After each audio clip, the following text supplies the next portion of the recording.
तभी उसने देखा कि पानी में एक युवती नहा रही है। एक जवान लड़की जिसकी त्वचा से हल्की सी नीली सी चमक निकल रही थी, जैसे कोई जीवंत चांदनी हो। उसके शरीर पर जटिल नक्काशीदार निशान थे जो उसके कूलों से होते हुए जांघों तक जाते थे। हेलो दोस्तों, मैं हूं आपकी दोस्त, आपकी होस्ट कहानी वाली। स्वागत है आपका मेरे यूट्यूब चैनल पर। यहाँ मैं सुनाती हूँ मेरी लिखी कहानियाँ, कुछ डरावनी, कुछ रोमांटिक, कुछ असल ज़िंदगी से प्रभावित, जो आपको सोचने पर मजबूर कर देगा कि असलियत क्या है और कहानी क्या। अगर आपको मेरी लिखी हुई कहानियाँ अच्छी लगती है तो प्लीज़ मेरे चैनल को सब्सक्राइब करिए, प्लीज़ मेरी वीडियोस को लाइक करिए, शेयर करिए, कमेंट करिए। आप मुझे अपनी कहानियाँ भी भेज सकते हैं @hi कहानी वाली 1 to 12 पर इंस्टाग्राम पर। आप मुझे सजेशंस भी दे सकते हैं। मैं स्टोरी टेलिंग करना सीख रही हूँ और I will improve. See I am not asking for your money guys. Please मेरे चैनल को सब्सक्राइब करिए, it's for free. So hit the subscribe button, click the like button and give it a thumbs up, write down a comment and ping the bell icon। तो देर ना करते हुए हम चलते हैं हमारी आज की कहानी की तरफ। आरव का दिन एक फ्रीलांस फोटोग्राफर की तरह संघर्षों से भरा होता था। फ्रीलांसिंग में सब कहते हैं पैसा बहुत है, पर फ्रीलांसिंग वालों का कोई ठिकाना नहीं होता। आज इतने पैसे हैं, कल हो सकता है खाने के पैसे भी ना हो। शहर की भागदौड़, क्लाइंट्स की मांगे और अकेलापन, यही थे उसके दिन भर का काम। डिप्रेशन के दौर से गुजर रहा था आरव। एक लंबी फोटोग्राफी ट्रिप पर निकला। उसे लगा कि अब उसे अकेले काम करना चाहिए कुछ वक्त के लिए। वो क्लाइंट्स का प्रेशर हैंडल करके थक चुका था। अब उसका मोटिव था खुद को ढूंढना, फिर से ढूंढना कि आखिर वो फोटोग्राफी कर क्यों रहा है। उत्तराखंड के एक सुंदर से गांव में पहुंचा। उसने एक ऐसे जंगल के बारे में सुना था जहां लोग रात को जाने से डरते थे। लोक कथाओं में उसे चमकदार परियों का वन कहा जाता था। एक बार पूर्णिमा की रात को उसने डर को चुनौती देते हुए उस जंगल में जाना तय किया। वो दिन में निकला और पहुंचते पहुंचते उसे शाम हो गई। उसने कुछ फोटोज क्लिक करी, फिर उसने एक सुंदर सी झील ढूंढी। उसने उस झील से थोड़ा दूर कैंप लगाया, वहां पे आग जलाई और कैमरा सेट करके बैठ गया। वो पूनम की रात की सुंदर फोटोज क्लिक करने आया था,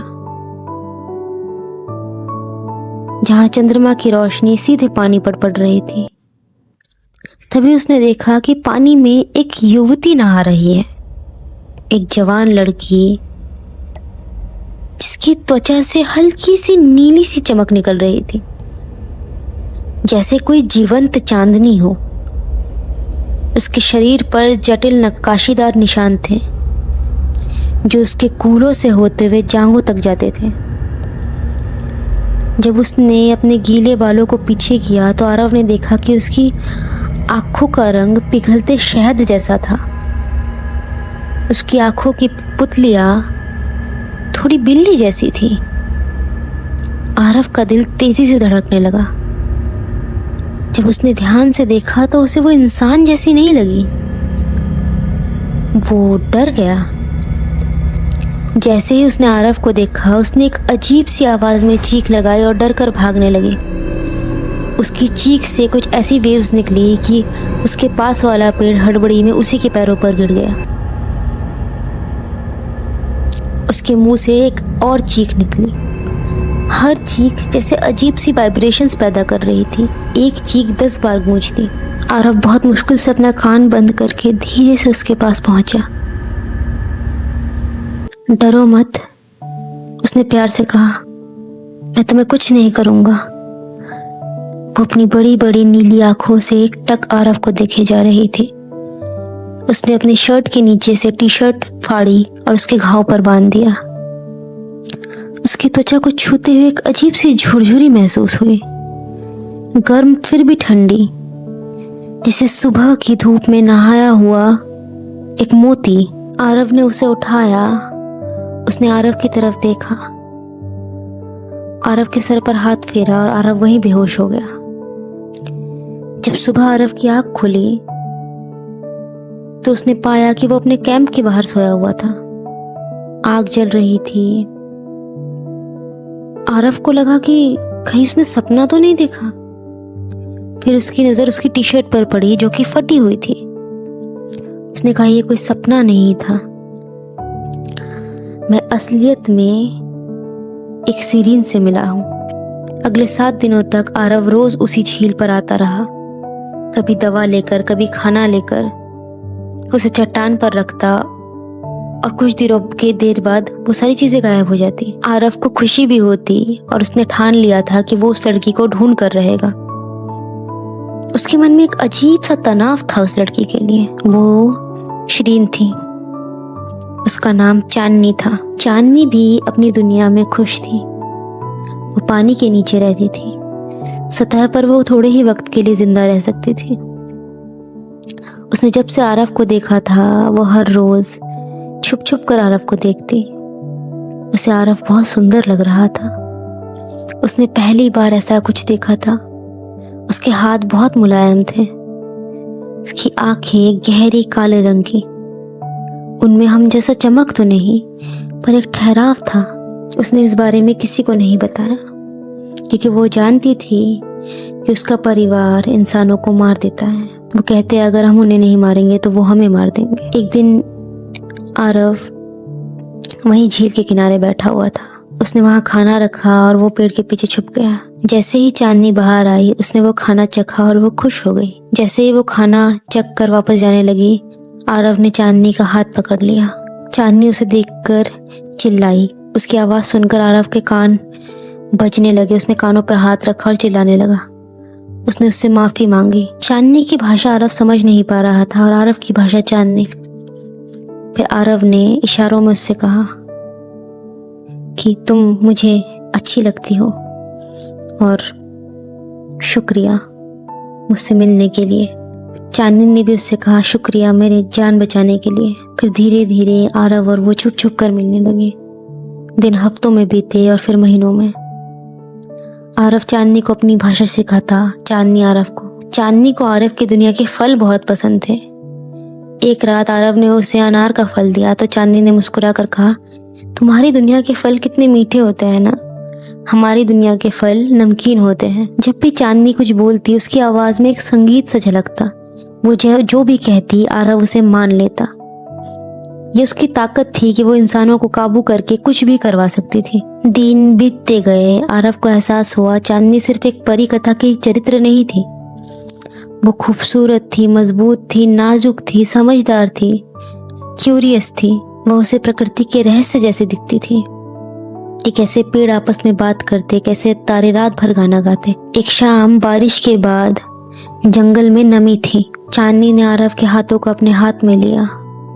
उसकी उंगलियां आरव की उंगलियों के बीच फिसल गई। हम श्रीन, उसने कहा, पूरे जीवन में बस एक ही बार किसी को अपना दिल देते हैं। उस रात झील के किनारे चांदनी की रोशनी में दोनों एक दूसरे के प्यार में बह गए। आरव ने चांदनी की होठों को अपने होठों से छुआ, एक किस, बहुत एक्साइटमेंट के साथ।